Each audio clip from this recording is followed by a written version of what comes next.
తండ్రి అయినటువంటి దేవునికి, మన ప్రభువును రక్షకుడైనటువంటి యేసుక్రీస్తు వారి నామములో కృతజ్ఞతాస్తుతులు చెల్లించుకుంటూ ఈ యొక్క కార్యక్రమాన్ని వింటున్నటువంటి సహోదరి సహోదరులందరూ కూడా నా హృదయపూర్వకమైనటువంటి వందనాలు తెలియపరుచుకుంటా ఉన్నానండి. ఈరోజు మనం ధ్యానించుకోబోయే అంశము ఈ తూర్పు దేశపు జ్ఞానులు ఎవ్వరు అనే సంగతిని మనం ధ్యానించుకునే ప్రయత్నం చేద్దాం. ఏమండి, జాగ్రత్తగా ఆలోచించవలసిందిగా, జాగ్రత్తగా ధ్యానించవలసిందిగా కోరుతా ఉన్నానండి. ముందుగా ఆదికాండము 12వ అధ్యాయము 3వ వచనం చదువుకుందాం. ఆదికాండము 12వ అధ్యాయము 3వ వచనము.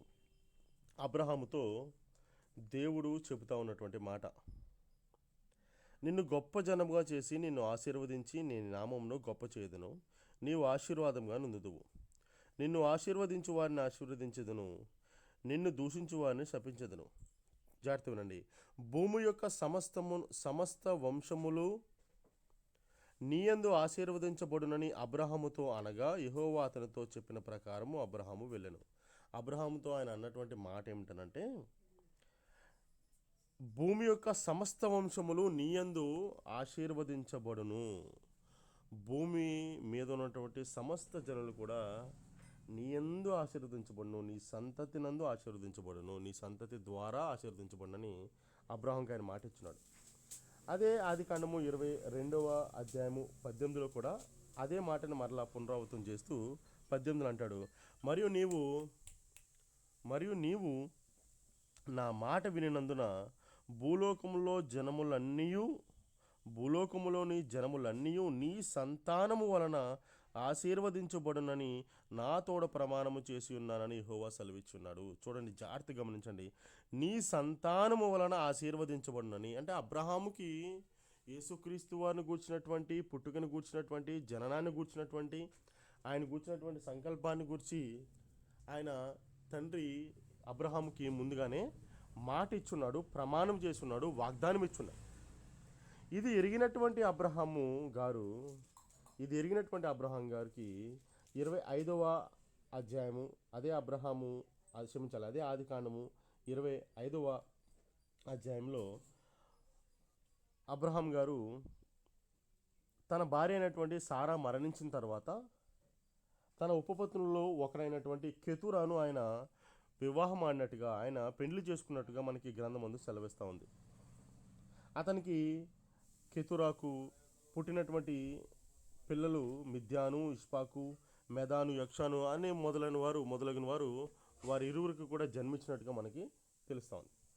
అదే 25వ అధ్యాయం 6వ వచనంలో అబ్రహాము తన ఉపపత్నుల కుమారులకు బహుమానములిచ్చి తాను సజీవుడై ఉండగానే తన కుమారుడు ఇస్సాకు నద్ద నుండి తూర్పు దేశమునకు వారిని పంపింపజేశాను. ఏం చేశాడు ఇక్కడ అబ్రహాము అంటే, వాగ్దానములు పొందుకున్నటువంటి అబ్రహాము, యేసుక్రీస్తు వారి యొక్క పుట్టుకను గూర్చి ప్రమాణము పొందుకున్నటువంటి అబ్రహాము, తన సంతానము ద్వారా సమస్త జనులందరూ కూడా ఆశీర్వదించబడును అనే వాగ్దానాన్ని పొందుకున్నటువంటి అబ్రహాము తనకు పుట్టినటువంటి ఒక సంతానాన్ని ఏం చేశాడు అంటే తూర్పు దేశానికి పంపించాడు. బహుమానములు ఇచ్చి పంపించాడు.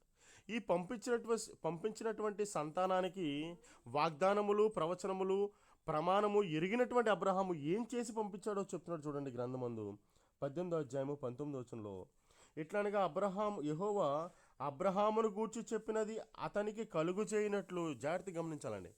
అబ్రహామును గూర్చి చెప్పినది అతనికి కలుగు చేయనట్లు అబ్రహామును గూర్చి ఏం చెప్పాడు? నీ సంతానం ద్వారా సమస్త జనులు కూడా ఆశీర్వదించబడతాయని చెప్పాడు. అది అతనికి కలగడానికి తన తరువాత తన పిల్లలను, తన ఇంటి వారును నీతి న్యాయములు జరిగించుచు, తన ఇంటి వారును తన పిల్లలను ఏం చేయాలండి? ఆ వాగ్దానము, ఆ ప్రమాణము, ఆ ప్రవచనములు నెరవేరడానికి తన పిల్లలను, తన ఇంటి వారును నీతి న్యాయములు జరిగించుచు యెహోవా మార్గమును గైకొనుటకు.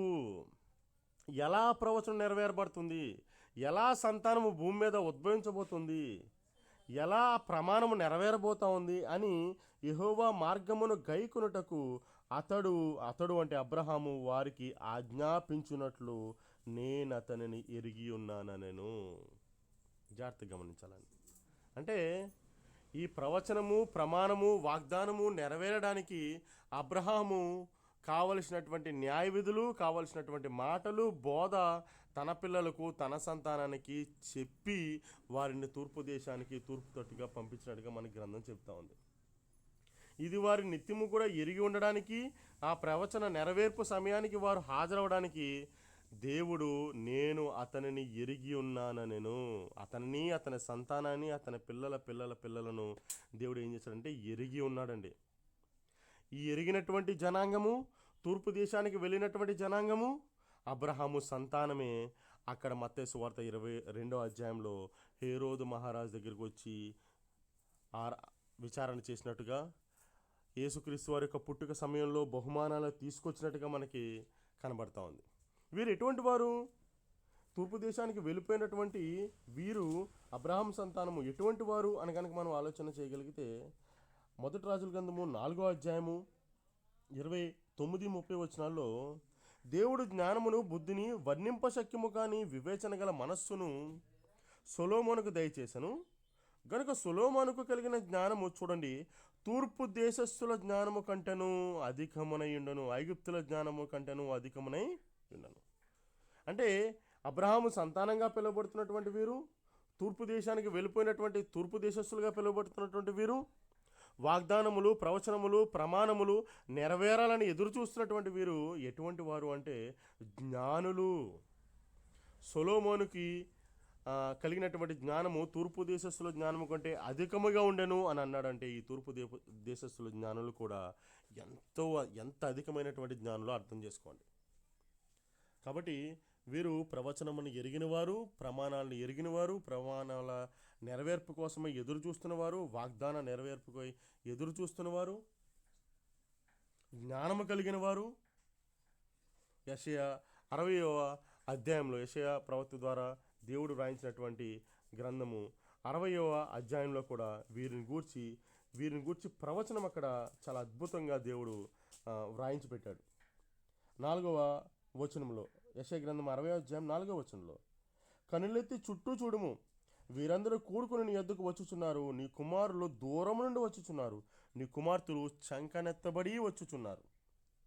6వ వచనము, ఒంటెల సమూహము మిద్యాను ఎయిఫాల లేత ఒంటెలను నీ దేశము మీద వ్యాపించును, వారందరూ షేబా నుండి వచ్చెదరు, బంగారమును ధూప ద్రవ్యమును తీసుకుని వచ్చెదరు, యెహోవా స్తోత్రములు ప్రకటించెదరు. ఆ ప్రవచన నెరవేర్పు దినమున, ఆ ప్రమాణ నెరవేర్పు దినమున ఆ సంతానం ద్వారా భూమి అంతా కూడా ఆశీర్వదించబడే దానికి పుడుతున్నటువంటి క్రీస్తు జనన దినమున వీరందరూ కూడా హాజరవుతారు. ఏమి తీసుకువస్తారు, ఎక్కడి నుంచి వస్తారు, అసలు ఇవి ఏ సంతతి వారు అని బైబిల్ గ్రంథమందు దేవుడు, అద్వితీయ సత్యదేవుడు పూర్తిగా సమాచారాన్ని ఇచ్చున్నాడని.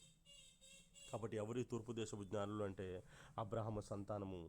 ఎక్కడి నుంచి వచ్చిన వారు అంటే అబ్రహాము తూర్పు తట్టుకు వారిని పంపించారు కాబట్టి అదే తూర్పు దేశం నుంచి వచ్చిన వారుగా కనబడుతూ ఉన్నారు. ఎలాంటి వారు వీళ్ళు అంటే అబ్రహాం నేర్పించిన విధంగా, అబ్రహాం దగ్గర పాఠాలు విన్నటువంటి విధంగా, అబ్రహాము బోధించిన విధంగా తన తరాలు బోధించుకుంటూ జ్ఞానులుగా వారు పిలువబడుతున్నారని కూడా మనకి గ్రంథం సెలవిస్తూ ఉంది.